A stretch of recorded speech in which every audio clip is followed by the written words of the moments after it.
Hey guys, it's PokeJon here. This is my first ever upload to YouTube in terms of Pokemon related videos, and this will be my first Pokemon Showdown battle as well, by nature. So these are my teams, the teams that were playing today, as you can see on the screen. This is Charmeleon, Wobbuffet, Mantine, Tentacruel, Cradanos and Mr. Mime versus Uxie, Infernape, Glalie, Swampert, Kangaskhan and Teddiursa. So here we are. I'll open up with Mantine, followed by his Uxie, who will go straight for the Thunder Wave. Kind of predictably, because both of these Pokemon run utility sets, and Mantine will struggle to get up a Toxic straight away because of the Power Hacks, blah blah blah. Same as usual really. Stealth Rocks are up, Heal Bell, it's the same old stuff, backwards and forwards, and an Air Slash is only going to get a minimum 20% damage off, and that's going to do not a lot in the grand scheme of things.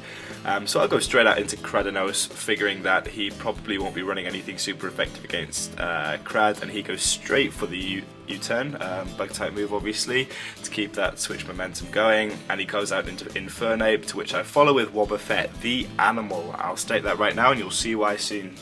So he goes straight for the CC, which is why I went into Wob, predicting the fighting type move, and then I go straight for the counter to follow up from his Flare Blitz, which will actually bring down this Infernape, which is kind of remarkable. Wobbuffet is actually quite the beast, and he's so underrated.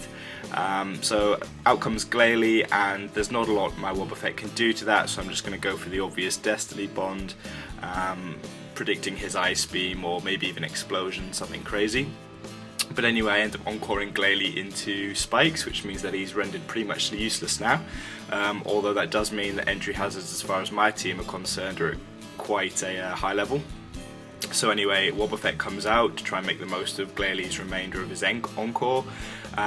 So in goes Charmeleon, which I now realise was actually choice specs I didn't think to look to begin with, and I go for the obvious Fire Blast just to try and get some damage on whatever was coming out next, which was missed by the Swampert, unfortunately, and predicting the ground type move, I come into Mantine because of its part flying type, and that will mean that the Earthquake does nothing, although the Stone Edge that follows up will actually leave Mantine on only 14% health, although I do get the Toxic off for that little bit of residual damage, which probably will help in the long run of things.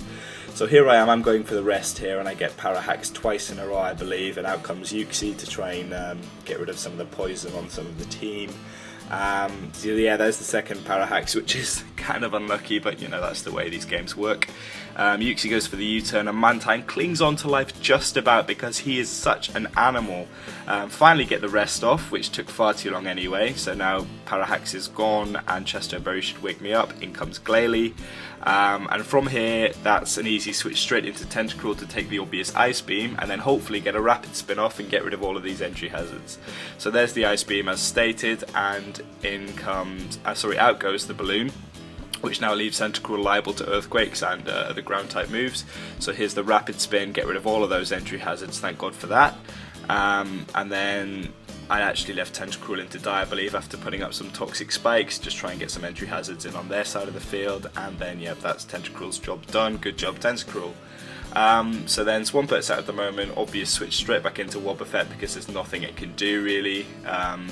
Straight for the counter again, that's takedown number 2 for Wobbuffet, what an animal. And Lefty's bit of recovery there at the end. So in comes Glalie straight for the poison. Not a lot again Wobbuffet can do, so I just leave Wobbuffet to die off. That's a great job done by Wobbuffet. Good job to that guy. He was actually probably the corner of the stone of the team in this match, although Mr. Mime obviously plays a great part, as you'll see in the up and coming turns. So Kangaskhan comes in, as does Charmeleon. I go straight for the overheat, now realising I'm specs, with the intention to pull straight back out. So Kangaskhan's now at 25% health with Toxic Poison, which is a great position for me to be in because I can safely bring in Cradanos, although I did not predict the Hammer Arm. Probably should have seen that coming, but you know, that's life. So in comes the Hammer Arm, and out goes Cradanos, unfortunately. So that leaves Kangaskhan on, I believe, 25% health again, and with some poison damage that means that it's pretty much red barred. So in comes Mr. Mime, and this is where the game really starts to take off, because in comes the free sub because of the switch initiative, and that means I'll actually have the opportunity to set up a couple of nasty plots should everything go right. So in comes Uxie straight for the Heal Bell, cure the team up, and that was not a great move on my opponent's part. Probably should have gone for the U-turn straight off the bat. So there the sub's gone, but at this point I've already got 2 times special attack, and for one more nasty plot. That's going to leave me with 3 times special attack, which is really not good for my opponent. And this Mr. Mime actually carries a hidden power fighting, which is excellent for obviously the ice types and the 2 normal types remaining on his team. That would be Kangaskhan and Teddiursa. So in comes said Kangaskhan, and Mr. Mime's natural bulk will be able to take this sucker punch really well because he's actually pretty stocky by nature.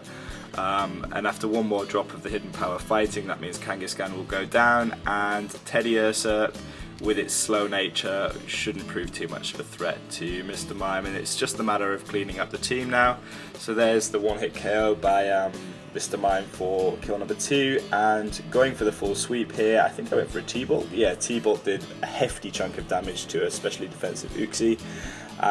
And on the second turn here, I believe Uxie actually wins the speed tie, which means Mr. Mime won't get to finish the sweep, but that's plenty of opportunity for Charmeleon to come in, Specs, overheat, you know the rest, you know, cheeky revenge kill, that'll be all.